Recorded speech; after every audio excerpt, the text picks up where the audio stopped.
It's fascinating and fun to examine the original Hebrew of a verse of Scripture, and then to look at how the various translations interpret the verse. That's what we're going to do today with a verse of Leviticus. To learn more, join me for today's episode of All Things Apostolic.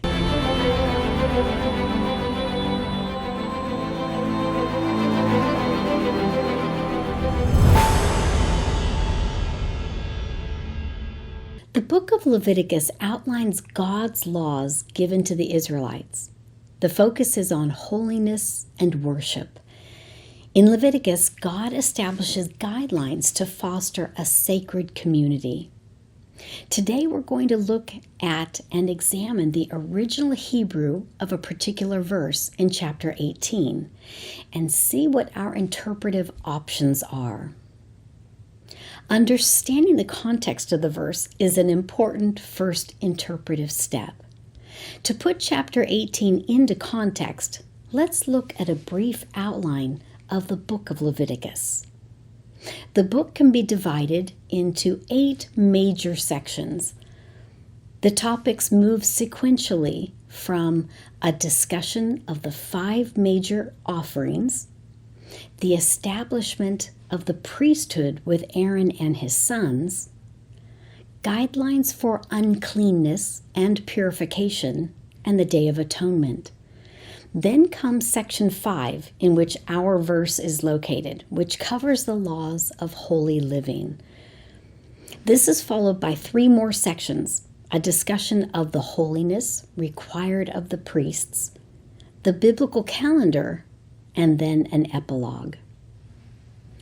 The section regarding laws for holy living is covered in chapters 18 through 20.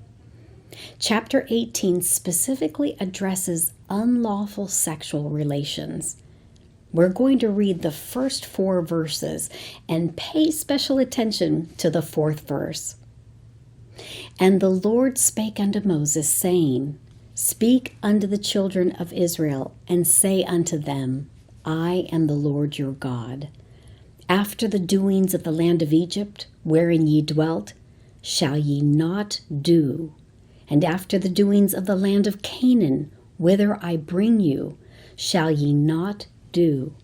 Neither shall ye walk in their ordinances. And then here's verse 4. Ye shall do my judgments, and keep mine ordinances, to walk therein. I am the Lord your God. I want to take a moment to examine the first part of verse 4 in the original Hebrew. Reading from left to right, it says, Et mishpatai ta'asu, ve'et chukotai tishmaru lalechet bahem.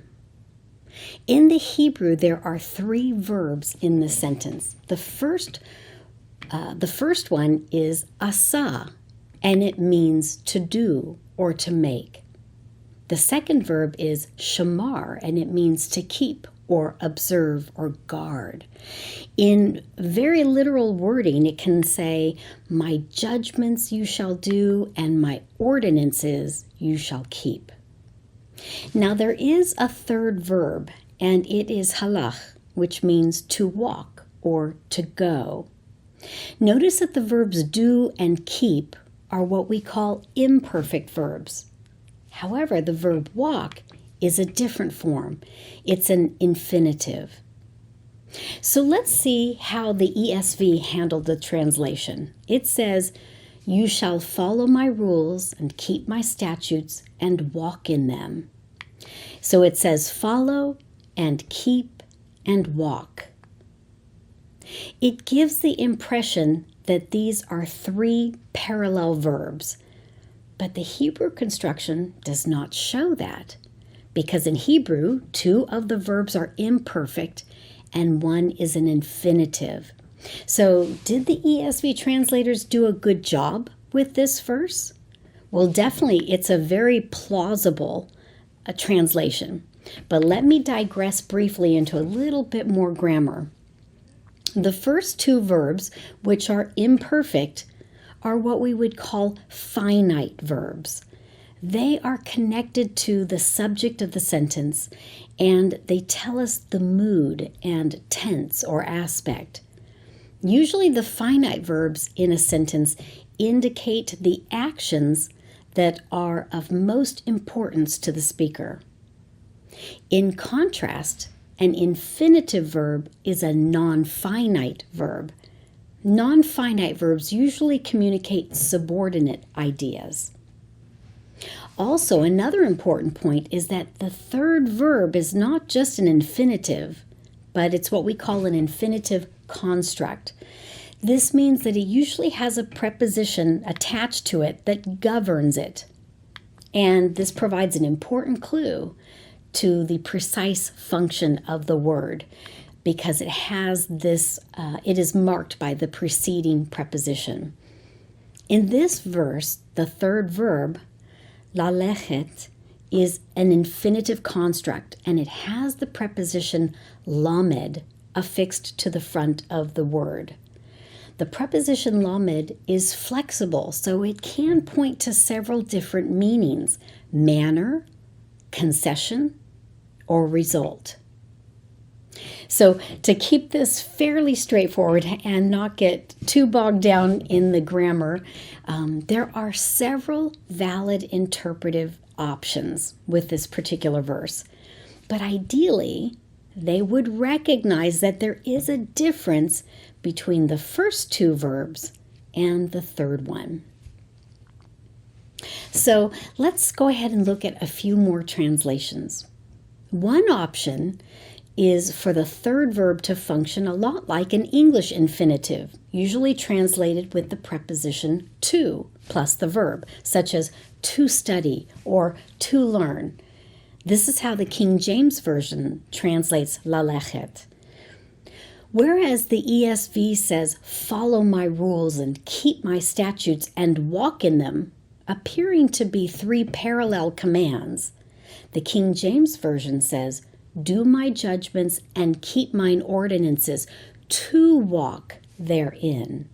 So the King James translators recognized that the third verb is different. It's an infinitive construct, and they translated it like an English infinitive, to walk.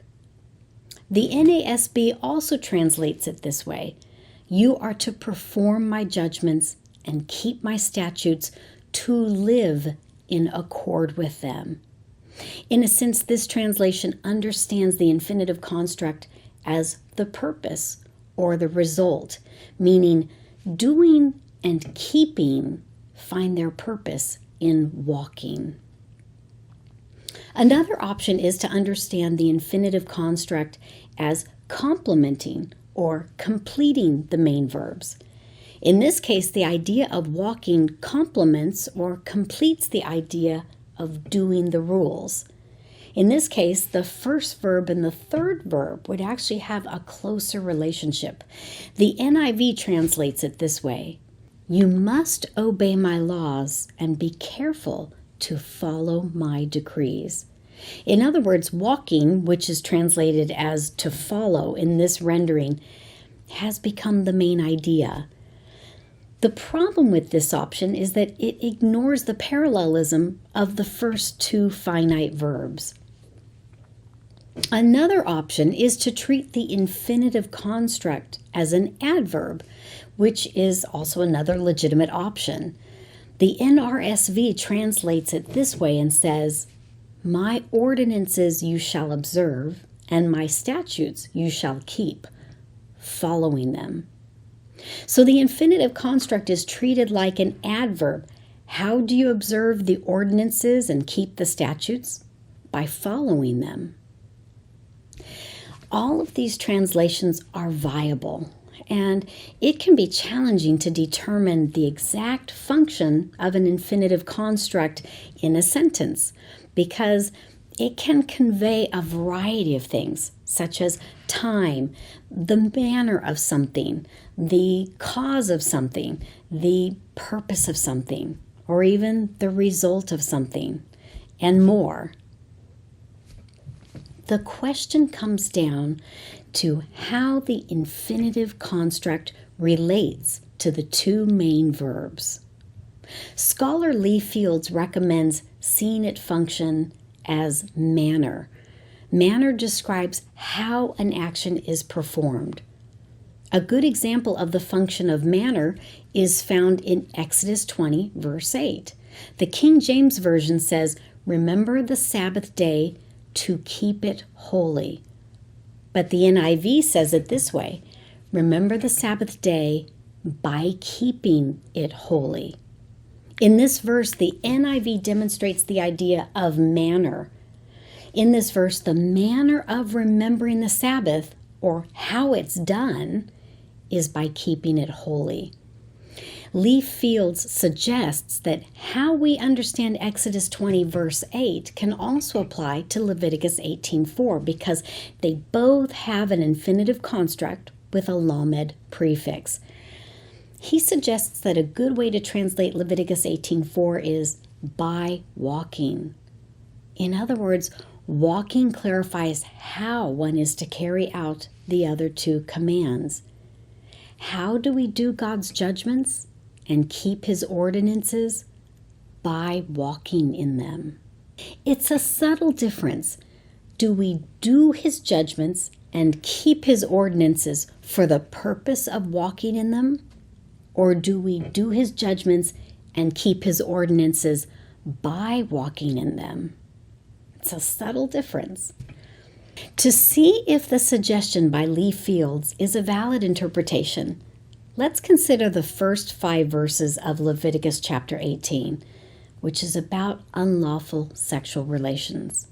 The general principle in the first 5 verses is that it's important not to practice the lifestyles of the Egyptians or the Canaanites, but to obey God's commands.